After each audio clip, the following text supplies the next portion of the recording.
But for those who are here, you can hear me fine, right? I don't need to speak from the mic, right? Yes. Awesome.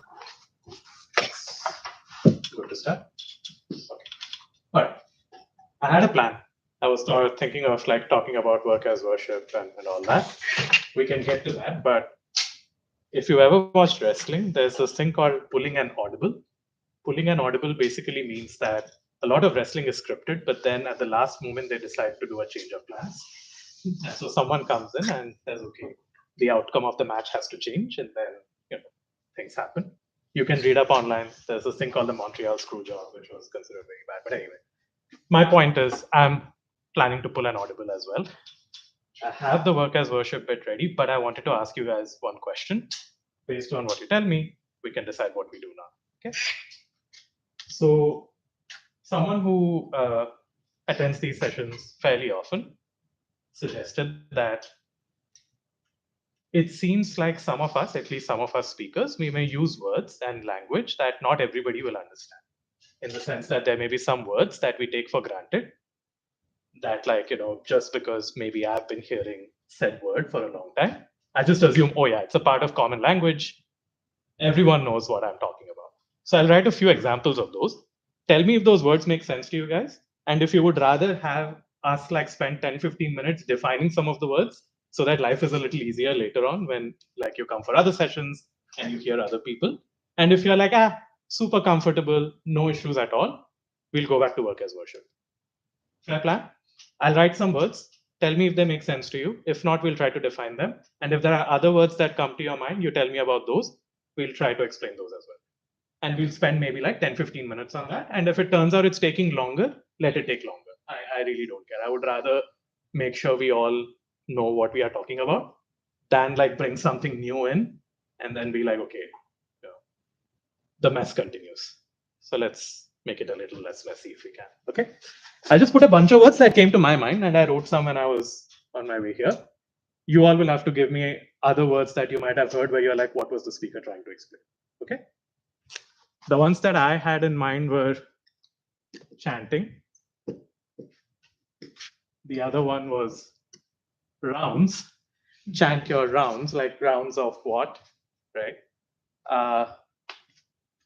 What else was I thinking about? Beats. Or people go like, oh, when in trouble, Prabhu, please just pick up your beat bag and you'll get the answers, or something like that. I don't know. You might have heard, you might not have heard. I don't know. When I used to go to the temple and hear some of these words, I would get very lost. So I was like, okay, what does these even mean? Or we may say, oh, this one might be intuitively obvious, but still. Oh, it's prasadam time. Okay, what is prasadam time? Or because Prabhupada said so. Okay, great. Seems like an important person, but who is Prabhupada? Or what else did I have in mind? You're not the body, you are the soul. Who knows? Right. Those are some words that came to my mind. If there are more, tell me more. We'll also go word by word. I'll get to what you have. We'll also go word by word. Tell me yes or no, and then we'll skip the words that make sense. And if there are more, we'll add to the list. What was yours, Girish?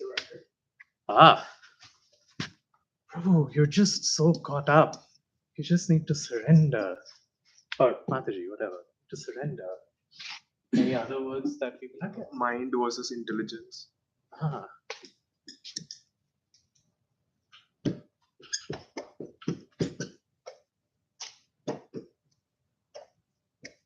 This one's tricky. We'll have to figure this one out. Or I might have to like do a cop out and say I'll come back next week or something on this. We'll get to that when it comes. Yes. Oh yeah, that was. I'm glad you brought it up. It kind of slipped out of my mind. I was in this whole territory, and then I was thinking about it, and then I forgot. Japa, true. Other words? Fair list for now, right? Let's go one by one, and then if folks know, shout out what it means. Oh yes. Sense gratification. Sense gratification. It's good you don't know what it is. I mean, then there's no point in like, if you were. This is the problem. So if you don't know this is a win. We are winning. Yes. Peace. Sorry? Peace. Peace. Oh, now we are getting into these meta kind of things where we are like, what does it even mean? Like, I was going more for the word sounds fancy, but I don't know what it means. But okay, we'll add that to the list also. Anything else before we start? And as they come, you can tell me. Okay, this work as worship can wait for a while. We'll get to it. We'll figure out how to work and worship at the same time.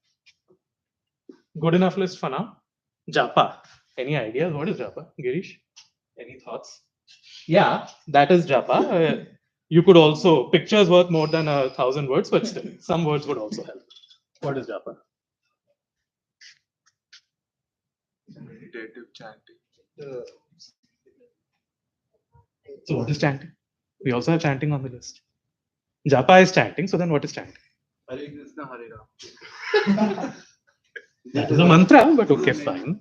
I think the act of like just focusing your mind on something repeatedly or that same thing. So, typically, Japa involves a mantra. Yeah. You focus on the mantra. Mantra is Sanskrit, we can get into it if you want to. I would rather not for now. But the idea is Japa is the act of reciting a mantra softly, repeatedly, with focus, trying to focus on someone. In this case, Krishna. Fair enough. Japa is fine.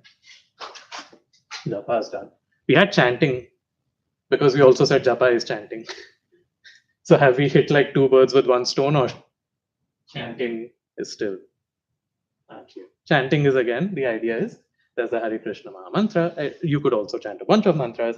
Vaishnava theology, our scriptures tell us the most benefit is through the Hare Krishna Maha Mantra. So we chant that mantra. By chanting, we mean, well, what we mean will come when we think about the other words. So chanting seems like, we'll get to this one. This one's a trickier one. Whoever came up with this one, we'll get to this in a moment. We'll just put a question mark over it. Rounds. Girish, demo, please. I mean, just, if you can just get the beads out. Life is a lot easier if we have a visual.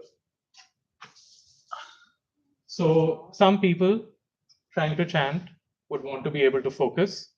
So there's a japa mala, which is a bunch of tulsi beads. And there's 108 of those on that mala. Each time you recite the mantra, you move along the beads. You do 108 of those, it's called a round. And some people commit to doing different numbers of these iterations, and each of them is a round. So someone goes, have you chanted your rounds? The point is, okay, have you had a chance to be able to complete your commitment, whatever you had decided in your mind, or with the guidance of someone, to recite the mantra?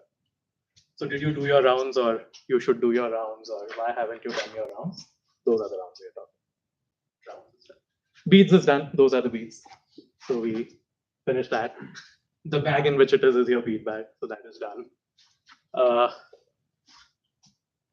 Do we have problems with this one, or this one's like an obvious one? Prasadam's obvious one, right? Okay, fine. Who's Prabhupada? We often go like, oh, Prabhupada said. Need to listen to Prabhupada. Go on. So we look up to him for advice. Or a lot of the books that we read, at least the ones that we try to take as source material, come from him. And he got it from his teachers. He brought the Vedic literatures from India to the Western world. Equally important, 1965, came to America, was quite old, about 70 years old, decided to come, help us out. So, much gratitude. Did I put soul? I put soul, right? I was the guy who put soul. What's the soul? You.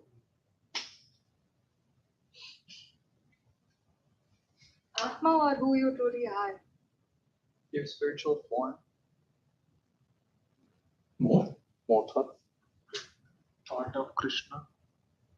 That's an identity, true. So there's a bunch of things that are coming up with. Is it me? Is it a part of?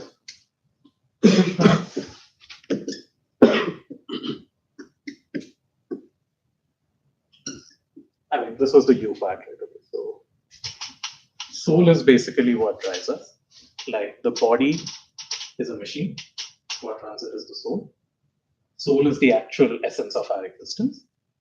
And Krishna is considered super soul because he knows everything about every soul.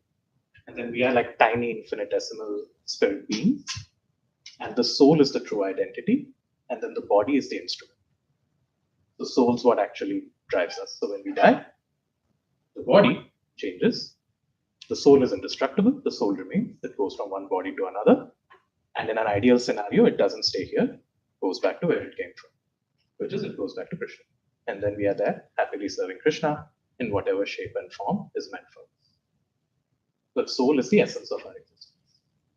And in an ideal world, it's considered like the soul is free of impurities. There's nothing.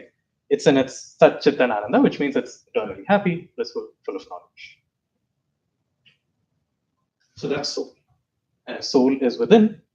It's super, super tiny. It's not detectable. Not detectable as in you can't really run an experiment and be like, okay, here's my soul. Surrender. Surrender is yes. I have a question about the soul. Like, there are these things that we can't see, but you can feel it, such as maybe like love, for example. You know it exists. So, is there a way to feel the existence of your soul, or someone else? Just like God. So is there a way to feel that kind of presence, or something along those lines? There's multiple ways of thinking about it.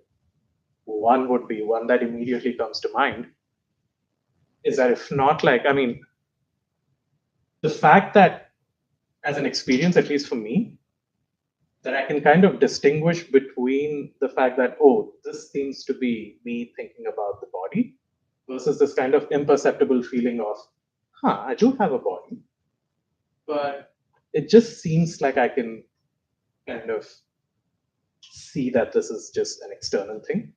To me, that makes it like a little more realistic. The other thing that I had in mind was, so the Bhagavad Gita also says there's a soul and the super soul, both are within. Which is like, so super soul is like a part of Krishna that's with us, it's observing the soul. So there's two. There's the soul, and then there's the super soul within. That seems to guide at times, because sometimes you get these ideas and this flash of inspiration that is right, but you have absolutely no clue why. And then you do it. And then it works out just fine. And it feels correct. But you don't know where it came from. To me, that's the super soul guiding. And so, yes, you can't really detect it, you can't see it, but you can feel it. Much in the same way as we feel, to some extent, God's presence, but we can't exactly pinpoint and say, this is God. But I mean, if you can think about in that terms, when everybody here has seen someone pass away. So after whoever passes away, their body is still left, but it was a soul that went out, and like it's the most prominent way of like justifying. Like there was a soul inside before when the person was alive. The fact that the life element is not there. Slightly morbid, but equally realistic way. So that's done. Surrender to whom? First of all, what is this notion of surrender? Also, this term, like, it feels like some kind of, keep your intelligence on the side, just follow whatever's being said. That's not the idea. This comes up in multiple forms in the Bhagavad Gita. The idea, at least with Vaishnava theology, when someone says surrender, is just the idea that you put your faith in guidance that you're receiving. And it's not blind faith. You're more than welcome to ask questions. The surrender bit is the conviction part. It's the fact that this is Guru. Guru's presenting to me knowledge of Krishna, Guru being teacher. And I have faith in this, and consequently, I'm going to do this. And I've thought about this, and I've reasoned it out, but now I feel good about this, so I'm sticking to the plan. So surrender is quote unquote sticking to the plan for the most part. It isn't some kind of submissive, leave your intelligence out of this picture, just do as you're told. That's not the point of it. We have a brain for a reason. We use it. Yeah. So that's surrender. This one is extremely tricky. So I'm going to park this. And we should actually come back to this next week, because I could go in 10 different directions on this, but I would rather figure out why we are thinking about this and then answer it, or we can do it after. So we are left with sense gratification, which I said I didn't want to get to. This is basically, at least the way you may hear about it here, is it's the idea that I want to, actually the person who asked the question is not here, right? Drop it. Does anyone else have a problem with sense gratification? As in, like, not problem with sense gratification, but does anyone need to figure out what sense gratification is? Is there interest around trying to think about it? Okay, cool. So this basically is our tendency to try to enjoy things independent of Krishna. Okay, what does that mean? So I may have a certain desire, I want to eat something, I want to experience something, I want to do something. When I am the focus of my enjoyment, that is called sense gratification. Why? Because it's independent of Krishna.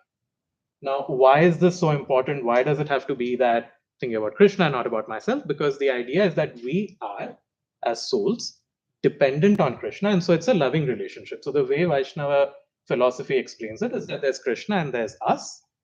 We love Krishna, Krishna loves us back.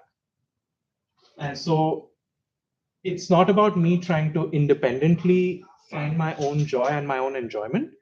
Rather, I try to serve Krishna, think about what he may like, and then trust him to reciprocate, which is what happens in any loving relationship.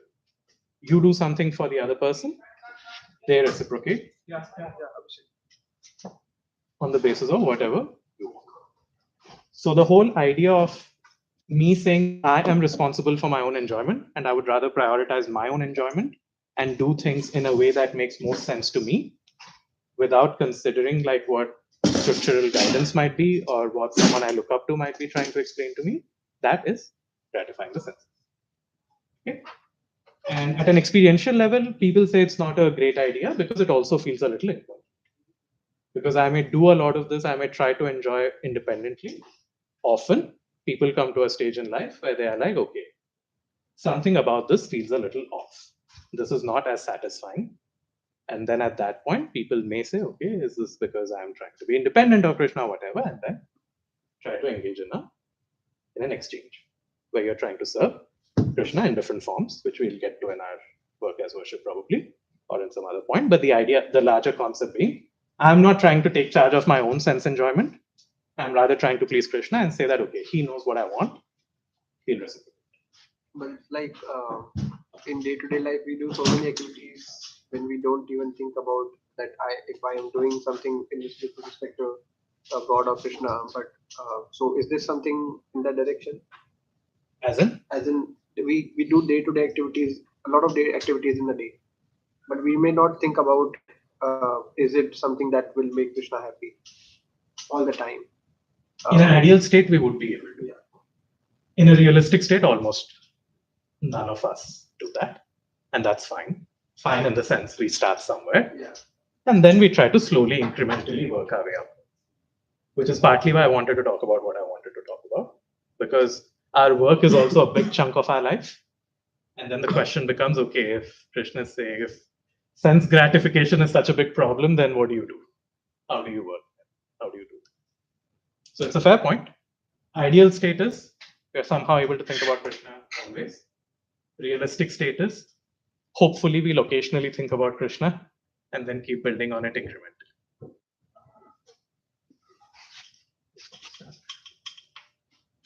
This one again is in the territory of we need to talk one-to-one and figure out what's going on.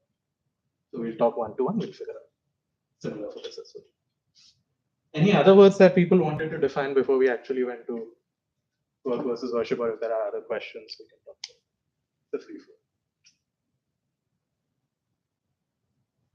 Because otherwise, the concern is that there's just a bunch of terminology that's tossed around, and then there's gaps. It's a language. You're speaking in a language that's not the actual language, and then.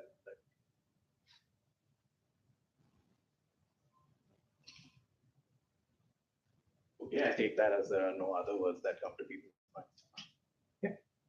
Good to move to work is worship. That's good. And at any other point, if some other words come up, please do ask. And if I use something that doesn't make sense, please do ask as well.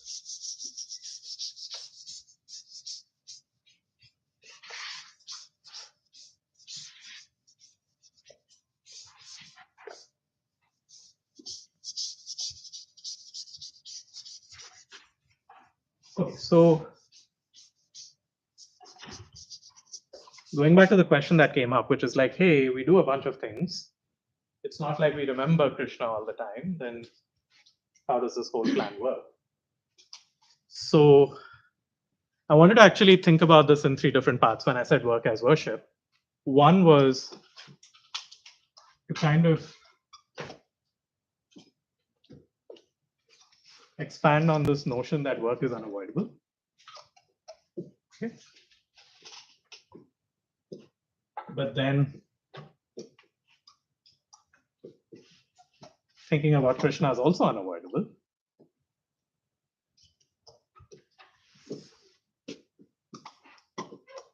So basically you are saying that, unavoidable.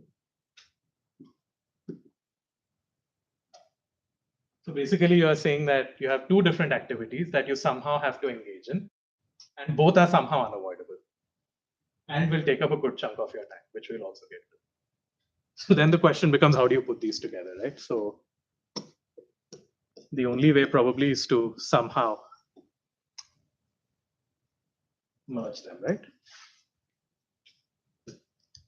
So basically, if you have work, in an ideal world, like if you have work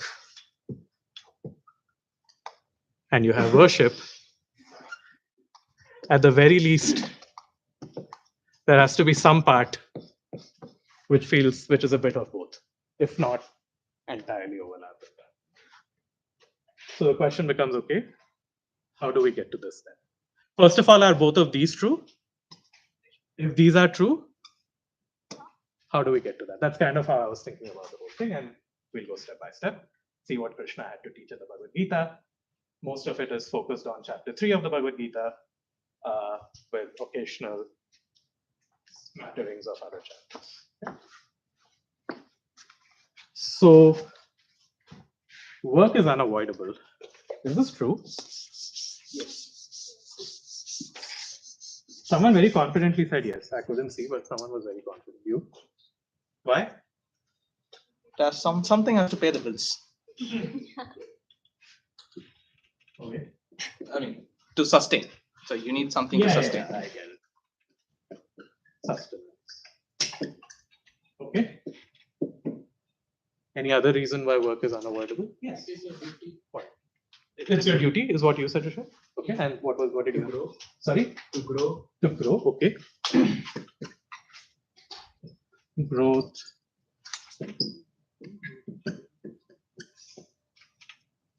Duty. I want to understand this duty bit a little better, actually. What do you mean by it's your duty? So if you don't do it, you'll degrade you. So you need something to think about. You need something to do. If you don't do what you're supposed to do, everyone has like different sets of talents, natures. If you don't work on the basis of that, like you're not doing anything productive, you're gonna degrade yourself and you'll be lost. Even though you What is think like degrade? I want to do something, and you'll be doing something else, and then you'll feel sad. What is It'll be degrade? like vicious cycle. Huh? What's degrade yourself? Degrade yourself, I mean, that's a deeper discussion, but I would say in general, it would be like not being your fullest potential, like what you should be doing. That's why you become. So it almost sounds a bit like do what you are meant to do, right? Yeah. Something like that. Instead of degrade, maybe downgrade would be better. I would say degrade is the one I would choose.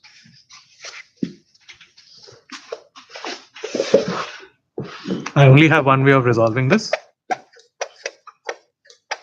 I'll put a bunch of dinner debate topics. Folks can reason it out. Alternatively, we could do rock, paper, Huh? Rock, paper, scissors, lizard, Spock. You could do the whole thing as well. Okay. So we'll figure out the terminology. Folks interested can pick a side, figure out if you have nothing else to discuss, or if this is important enough to you, whatever it is.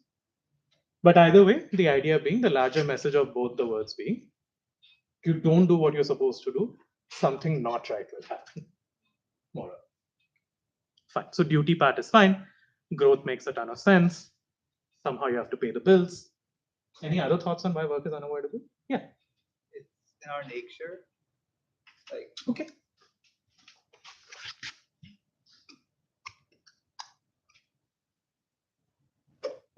Okay. We'll talk a bit about that. Yes. I feel like this kind of comes along the lines of what Rishabh mentioned, but I see that duty is different and I see that a sense of purpose is different. I think a lot of these are kind of intersectional because you pay bills and you do all this as a duty because you're taught to do this and that's nature again. You can keep continuing. I'm just saying, just to preemptively avoid a debate on the topic, I put it on the side. But go on. Yeah, so okay, I lost track. I kind of went through a whole trail and then I lost track. Never mind. intersectional. Yeah. So no, I was trying to get back to why I found it as a purpose because I think you won't have the motivation to actually get back to work every single day, every single week, every single month, every single year of your life if you don't find that to be purposeful. If you have a big enough loan, you will. So that's also Somebody purpose. stuck Right? on sustenance. Is this the only married person in the group right now? Is there anyone else? He is married, I know that. Is there anyone else who's married? No, right? It shows. But yeah, but I see. I think I see what you're saying. What you're saying is like somehow these two seem like they seem to go hand in hand. Like work is unavoidable, so you have this duty part of it, but without the purpose, even if it's your duty, odds are you won't be able to do it. I wanted to add something on that. It depends on what you identify as.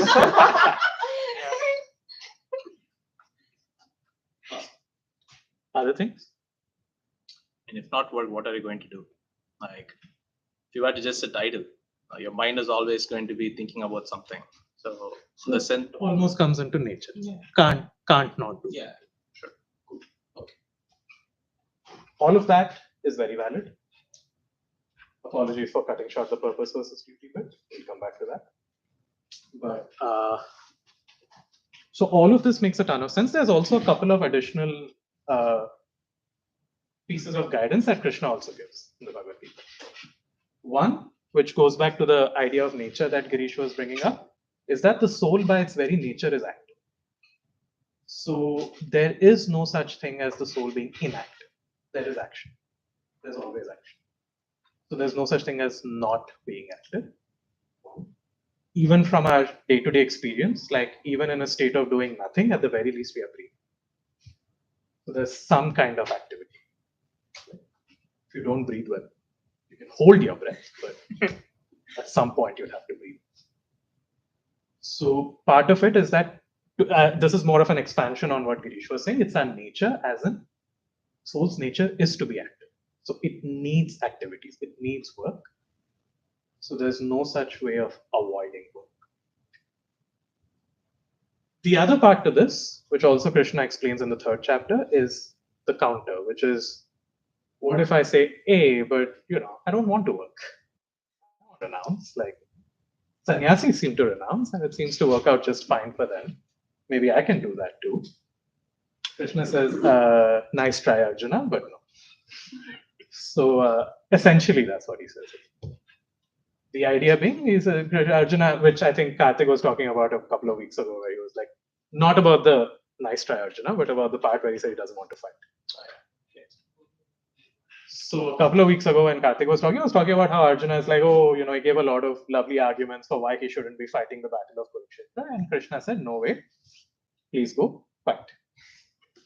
And one of the arguments that Krishna presents is that you would not want to falsely renounce, by which we mean that if you say that, okay, I am not going to work because I'm beyond all this is beneath me and all of that, you better be in a state of mind that allows for it. most of us have desires, we have goals, we have a certain conditioning that we still haven't gotten rid of. By conditioning, I mean certain desires, certain, to the earlier question about sense gratification, certain desires for sense gratification that we still need to work on. And all of that manifests in the work we do. And so if I were to randomly stop this without actually having reached a point where I'm ready to not work anymore because I don't have any of these desires that are independent of Krishna, that may be unnatural. And we see evidence of this also because if you look at religious systems across the world, unfortunately, there are many people who are in high positions who end up doing some very nasty things.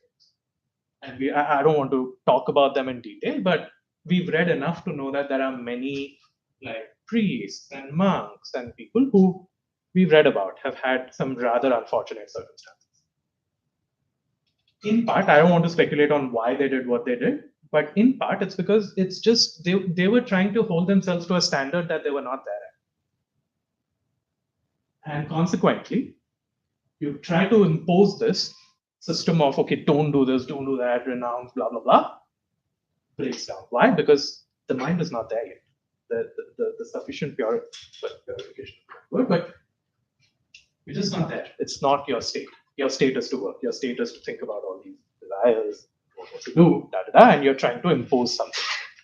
So Krishna says, that's why, please don't do false renunciation. That's exactly what he tells Arjuna. So he's like, Arjuna, you're a warrior, you're a Kshatriya, you're a king. Your job is to protect your people. The Kauravas did something wrong. Your job is to do the right thing. And the right thing in this context is to fight the battle. And this is your job. And this is your nature. So if you say, I'm not going to do this, you're going against your nature, and that is false renunciation, not recommended. And so consequently, the equivalent of that applies to us also, which is if we have something we need to get done, we better get it done. And if we try to run away from it, it doesn't make sense. And that's why work is unavoidable. So far, so good. Okay. So work is unavoidable. Now we've realized that our own experiences show that. For some people, it's a day-to-day experience when they realize they have to pay their bills and their home loans and all that. For some others, it's through some other ways. And Krishna is like, yeah, makes sense. Like I also say the same thing. Work is unavoidable. The second part, which I wanted to talk about is, well, let's make it in a different way. Ideally, let's put a big, ideally,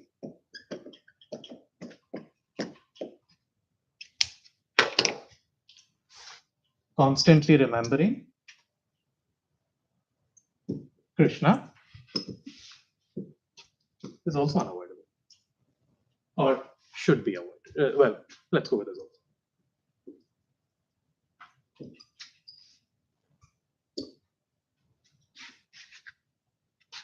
In a true sense, like again, we are taught in the Bhagavad Gita, we are the soul. The job of the soul is to serve Krishna. To serve someone, you have to know what they want, know what they like, what they don't like. So in a way, in an ideal state, somehow we are trying to remember Krishna in some form or the other.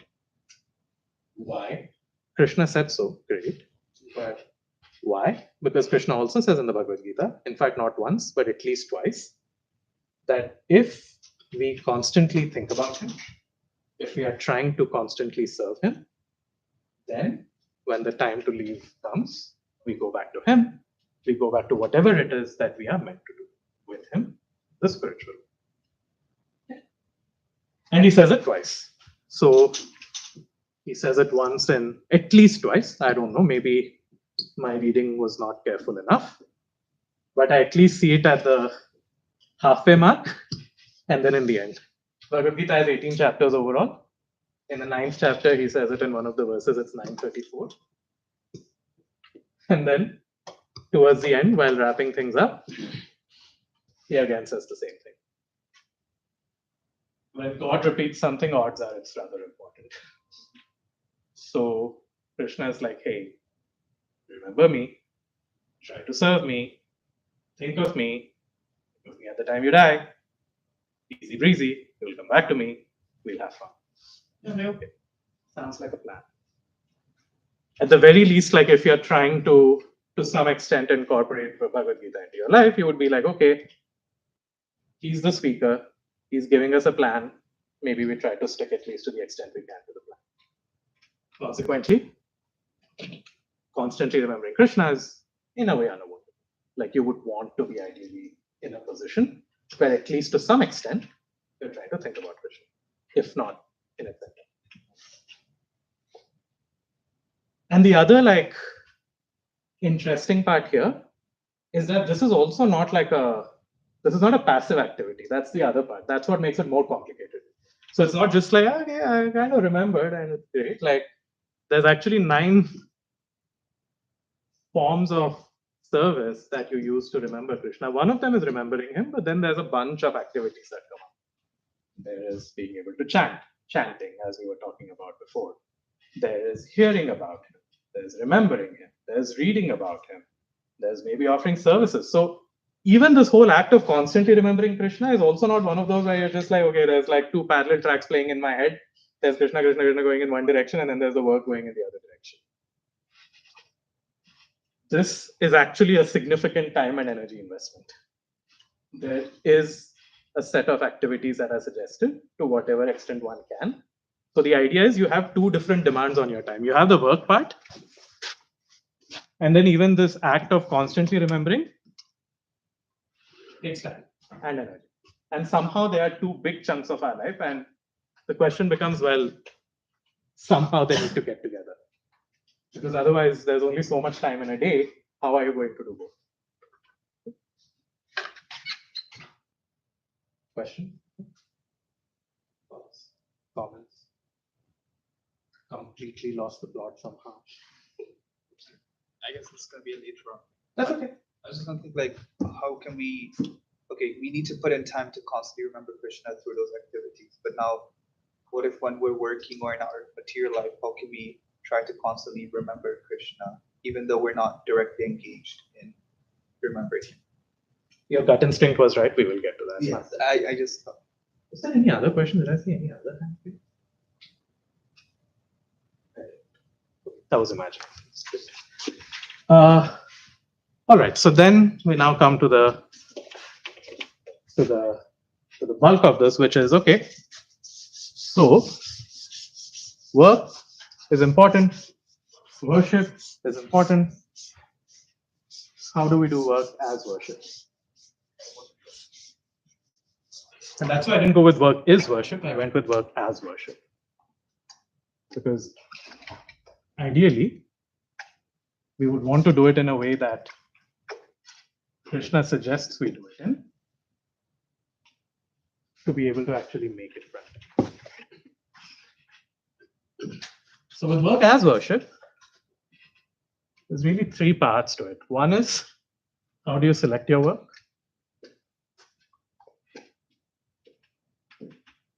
The other is how you do it.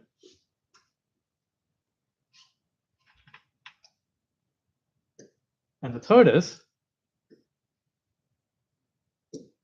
dealing with the outcomes.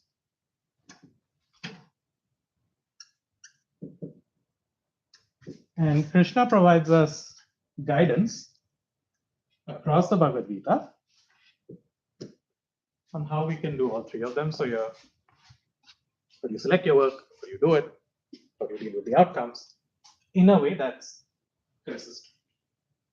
Where this whole notion of, okay, how do I, in my reality as whoever I am, with all the things I have to do it in a way that still helps me to Krishna. So it starts with being able to select what you're doing correctly. And so there's 2 different things you think about. One is what stage of life you are in, which kind of goes to, I'll get to that. And then the other is, do you have a suggestion for a more accessible way of saying psychophysical nature without saying it? Psyche. Okay, thanks. Breaking down the word is also a way of doing it. we'll get to this. Let's just put nature. Let's go back to nature. So, depending upon the stage of life you're in, if you're at a stage of life where you have to pay your bills versus you're at a stage of life where you're still a student who still has to pay their bills, but maybe not as many as someone who has children or a family or whatever. Then there is activities that you do when all these duties are complete. Your kids are doing great if you chose to have them. And then you have another set of activities. So the idea is that depending upon the stage of life, what you have to do also changes, right? So you ask yourself where you are, and that to some extent determines what you need to do. And so if you have a family, then yes, I mean, taking care of the family is your work. You can't just say, hey, this is not for me. No, that is the stage you are in. You have to do. And when you're a student, it's the same thing. You have to study. There is no other way around it, unless you argue, oh, I have entrepreneurial ambitions, blah, blah, blah. That's a different story. But the point is, this is a critical component, your stage of life. And then the other part is your nature. What is it that really what you should be doing, which was one of the points that came up earlier. Inclination, natural inclination. Exactly. Right? It's one of those questions of what is it that I seem to be naturally good at or naturally attracted towards. For me, more academic pursuits were always my thing. Sports was not, and I accepted it at some point. For someone else, it might be something else. But the idea is that why are we focusing so much on this? Because this is the going back to the purpose versus duty part that we were talking about a little earlier. If you're doing something that's not aligned with your nature, odds are it'll be very difficult to do. So odds are you have a certain body, a certain intelligence, a certain mindset, and all of them will probably favor a certain kind of work. So the trick is to figure out what that kind of work is, because you're designed for that kind of work. And so when you select what you need to do, you choose wisely. Unfortunately, in our system, at least in the Indian educational system, to the extent I understand it, we don't always get the freedom to make these choices. So at least let's work with what we have to the extent we can. In an ideal world, we would be able to reflect a lot more and decide and do things. But at least to the extent we do have the choice available, not just in education, but in terms of the things we do, we try to combine the two. The reality of what stage of life I'm in, what the requirements of that stage of life are, and what is it that I have an inclination to. So then you select your work according to it. Krishna also talks about this in the Bhagavad Gita, I mean, but in a slightly different format, which has led to some discussions before, but I'm not going to. Fine. So step one, at least select the right thing to do, and then you can think about how do you do it the quote-unquote right. Not good enough, right? Okay, so you selected your work. Great. So how do you do it now? How do you do it in a way where it is worship? Hopefully nothing was written here. Okay. So the how you do it part, again, Krishna gives us some help.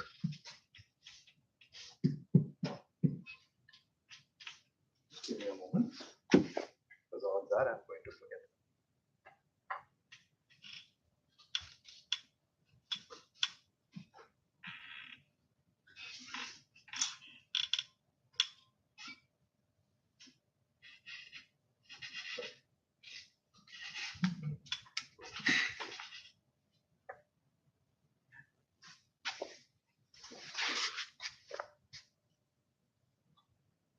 So one is the commitment part, which I'll get to. I'll talk a bit about what I mean by that. And the other is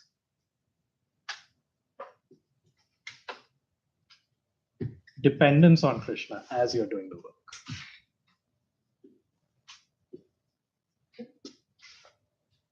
What I mean by commitment is that, and Krishna says that it's better to do your, again, this is all in chapter 3 of the Bhagavad Gita. We can get into the verses if we want to, but the message is largely that once you decide that this is the work I need to do, this is in tune with my nature, we stick to the plan. We don't like waver. Krishna says it's better to perform your own duty, even if it's not perfectly done, than to do someone else's. Now, why is that? Because things will go wrong. That's just the nature. Again, it goes back to problems that we were talking about a few weeks ago. There will be problems. It will not appear right all the time. There will be ups and downs. But if I take those ups and downs as a sign that, okay, I need to keep changing tracks, I will keep changing tracks. There is no way, there's no perfect scenario here where you'll only be succeeding. There will be everything going like perfectly according to plan. It does not happen. The challenges are also a part of the learning. So once I decide, once I receive sufficient guidance, I feel clear in my head that this is what I need to do, we stick to the plan. It's a long-term process. It's not one of those like, okay, did it for a couple of days, then try something else, and then try something else again after that. No, that's wayward. And that actually happens in part because, again, I'm trying to prioritize my own sense of what feels right as opposed to what is actually right. So I'm again going back into the I, me, myself territory where I'm like, okay, this is not easy for me. This is not convenient for me. I am not enjoying this in the moment. And then we are like, okay, let me try something else. But with that attitude, odds are whatever I try, I'm going to hit a roadblock. So the bigger point is we stick to the plan once we decide on it, because that is probably Krishna's personalized plan to help us with these material desires that we have and to be able to address them appropriately. That's the commitment bit. Now, as far as depending on Krishna is concerned, there's also like it's a couple of things. One is it goes back to what you were saying, which is the remembrance part. Like, what does it mean to remember Krishna?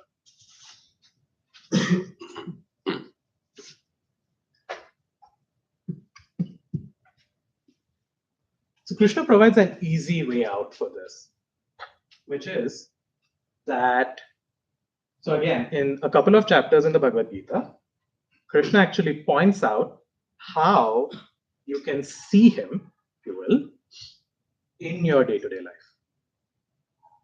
So he goes, there's like a whole list of verses where he goes by like, okay, of these things I am done. Like, for example, I am the taste of water, or of all the most amazing things, I am this, da da da. But then the theme through all of those is that anything that you look at and you go like, wow, that's Krishna. When you read all of those, at least that's how I understood it. Like it's 2 chapters and it's very detailed, 10 and 11. But the essence of it is that anything that creates this feeling of awe, this feeling of, oh my God, this is amazing. How lovely. That how lovely, that's Krishna's hand. And so as we are performing these activities, there are a bunch of things happening, but there's also a set of interesting outcomes, beautiful things, other things that are coming out of it. That is Krishna. And so that's one way of being able to remember Krishna as we are doing things. You're like, okay, you're there. How lovely. The other part is going back to what I was talking about like a few weeks ago, which was we realize that the outcome is not entirely in our control. And so even the fact that I'm thinking about it as I'm doing it, where I'm like, Krishna, trying my best.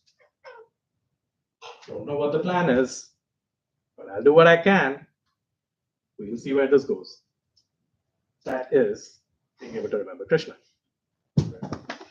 And the remembrance part does not come easily. And that's kind of where the whole process of why do we chant about, or why do we chant Krishna's names, or why do we read about Krishna? Why do we have sessions like these? Why? Because we are training our minds. we are training our minds to be able to, at least once in a while, think about Krishna. And so the idea here, as you're doing the work, is if you have to be in a state where you're able to like somehow think about Krishna in that moment, it's not going to happen on its own. Odds are it requires some conditioning, number one. And number two, you need to have a roadmap. Like, how am I going to see him? So the way of seeing is according to like, okay, you see those wow moments, that is Krishna's hand. You recognize it. And when things are not going according to plan, or when you're like, okay, I don't know what the outcome is going to look like, the training that you've given yourself is going to help you with it. And then the final part, which is like dealing with the outcomes. This is like the part we've often talked about, which is, again, we are going back to the sense gratification part that we were talking about right in the beginning. So when we have a favorable outcome, something goes well, there is a tangible outcome. For example, a job well done, get some money. Or you've done something correctly, you've received some appreciation. All of that, in our heads, we say, okay, lovely. Krishna, thank you for helping me out with this. This is for you. And then you see what the reciprocation looks like. And by that, I don't mean like you get the money and you're just like, okay, this whole thing is yours in its entirety. That's not the point.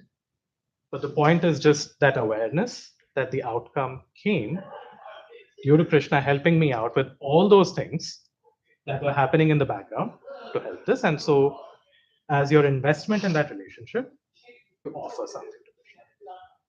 And the offering, it's not some complicated system. It's just, here's the outcome.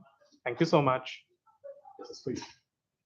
Just being able to acknowledge that it came through him and that you're saying, well, they're appreciating me, but I am appreciating how you helped me do this. It's really that simple. There's nothing super complex or fancy going on with the process of, oh, offer your outcome to Krishna. It's just that realization, that awareness that, okay, this has happened, but this is not me alone. This was an activity that we were in together, and he did a lot of the heavy lifting. And so we thank our partner. It's that simple. It's not a super complex thing. And the advantage of that is now you're constantly remembering him. Throughout your activity, you selected it in line with what Krishna suggested. You did it in line with, again, what Krishna suggested. When you got the outcome, you decided that you didn't want to think about it independent of Krishna. You again found a way to remember Krishna. And worship, as much as we might think is about a ritual and all of that, yes, that is important. But the bigger part about worship is remembrance. That is the essence of worship. You perform the ritual, you do all of those to be able to remember Krishna in that moment. So if you are able to remember Krishna through the entirety of your activity in some way or the other, why is that not worship? That is worship. And that's probably a fairly practical way of being able to bring these things together. Right? We have to be able to do this in a way that works for us. If we try to go for an ideal that doesn't work for us, why? The reality of our life is we have to do things. So why not bring Krishna into it? We've always talked about Krishna consciousness. It's never been, so the idea is that we are conscious of Krishna's presence. It's never been about, there's never been like, okay, there's only one thing that everyone has to do with their lives. Krishna himself is like, that's not how life works. I know you all have things to do.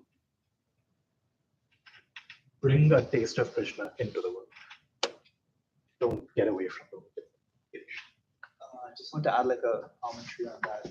Another perspective that I look at it is like, none of us could have predicted the outcome that we're in today, like, where we were 5 years versus where we are now. And many things we get subconsciously, we didn't know that we wanted this, or we're happy that we have these things, and it just automatically comes into our lives. Whatever it may be, anything we find happiness in, Sometimes it just comes to us. We don't even have to think about it. Other things we also work hard for. But if you look at the other things we get subconsciously, so it kind of, reminds us that we should express gratitude that, to Krishna, saying, thank you for bringing this person into my life, or for bringing this certain situation into my life. And, it kind of helps to maintain that trajectory, or that gratitude. Basically, acknowledging that some of the positives that I could not have even imagined came because Krishna's hand was involved. And so you take that as a trigger to be able to thank Krishna. The plot is simple. The plot is we somehow have to be able to remember. And everything is pointing in that direction. So every activity that we do, even including those 9 activities of devotional service, the goal is being able to remember. So you find a way to remember that makes sense, that's consistent. Do that slowly. That's ideal. I am hardly there. But we try.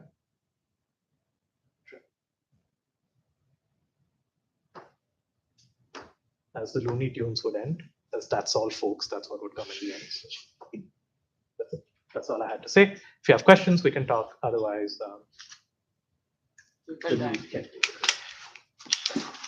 yes. Can you please list those 9 ways that you mentioned? I am so glad I noted them down because I always forget 1 or 2. At least I anticipated that this was going to happen. I remember like 4 or 5 of them. That's why I confidently ran away 4 or 5 of them, and then I was like, somebody is going to ask for all the 9. So is it okay if I wrote them here?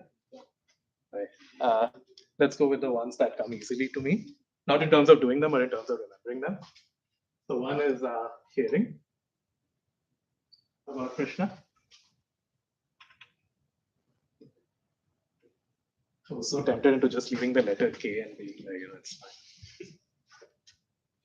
The other is singing, which is what we are going to do in Kirtan. Kirtan is actually dual purpose. You hear and you sing. So both at once. The other is, let's not get into Sanskrit. Let's stick to English. Remembering, and by remembering, this could mean a bunch of things. One is the version that I was talking about. The other is we read books about Krishna, where Krishna's activities are described, where Krishna's qualities are described, where Krishna's teachings are described, where Krishna's engagement with other Vaishnavas who worship him is described. We do a bunch of that. Any of that? Remembering. Serving. Just worship in a more direct form.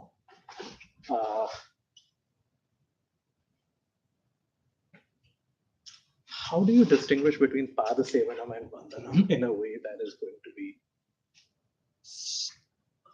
Worshipping his feet and Vandanam is praising the Lord.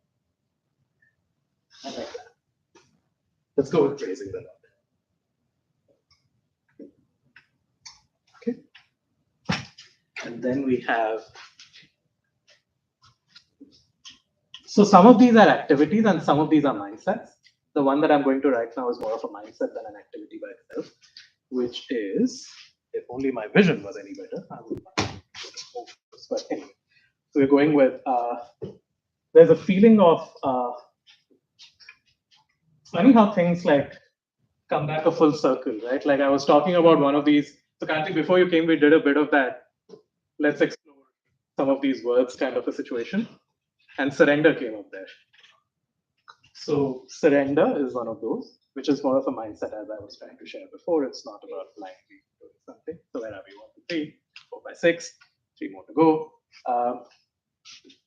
Friendship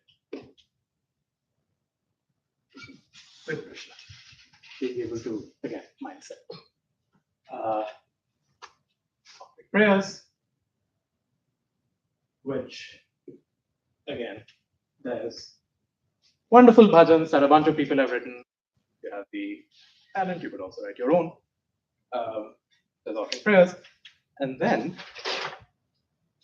the other one is this kind of, I'm going to write a word. This is not exactly what the Sanskrit is, but essentially,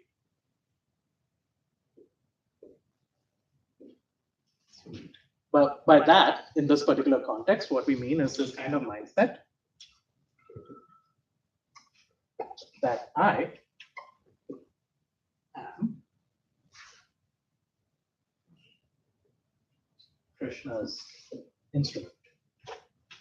And to unpack that a little bit, basically this feeling that it's not like I am the doer of everything. I am playing my role in a larger scheme, and I would like to be an instrument of God's will. So I'm more of a carrier to God's will as opposed to me independently protesting and saying that this is exactly how I think.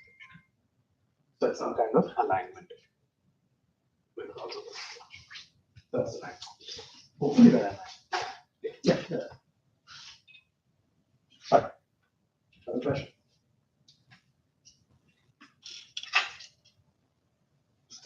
Either it all made sense or nothing made sense. That's fine. All right. Thank you, folks. Kirtan,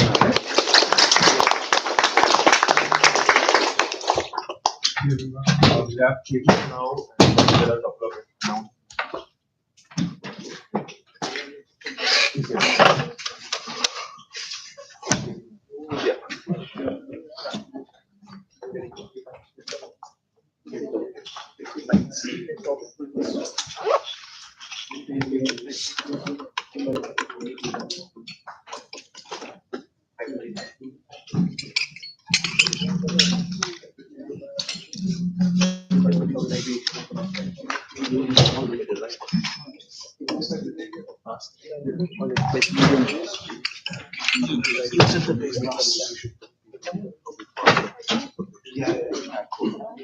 You look like some corporate guy with the bag and the coat. So if you come from the office, what do you do? Huh? Yeah, Raj will also play, and you can also play along. Not entrepreneurs have the luxury of working from home. Alone? Okay. So we'll be doing a kirtan, which is one of the 9 processes. The second one, singing. It's actually 2 at once, right? You get to hear us. And here, yeah.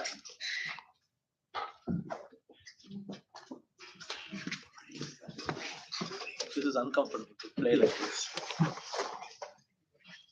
So we'll be engaging in kirtan, and specifically we'll be singing the Hare Krishna Maha Mantra.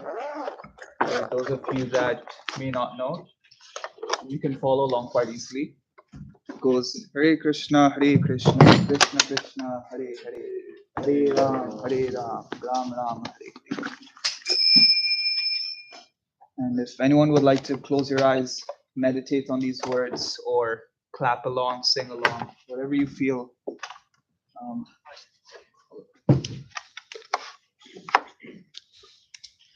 Do I have to?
So we'll be serving prasadam over here, and so we have a dedicated serving team from now on.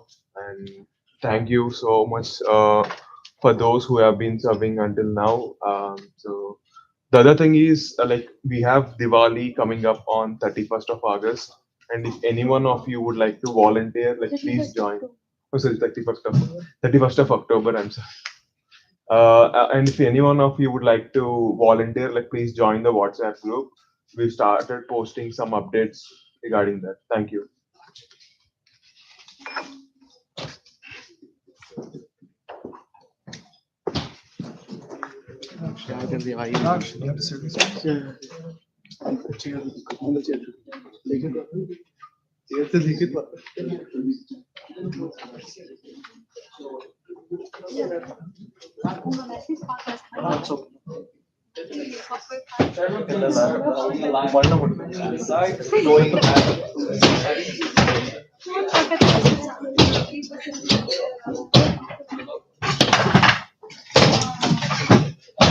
To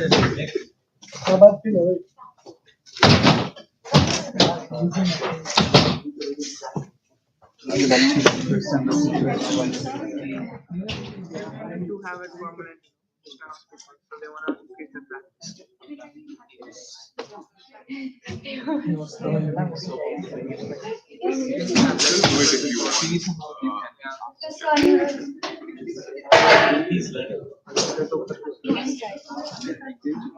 वो रहेगा extra रहेगा तो बाद में अगर खत्म हो जाए तो बता अभी मत The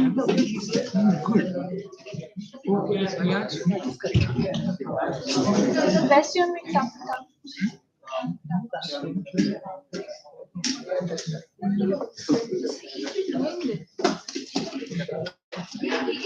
That's his standard.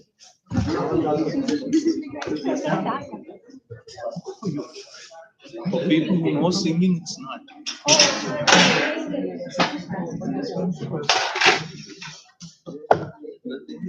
Working for so long was because people were playing.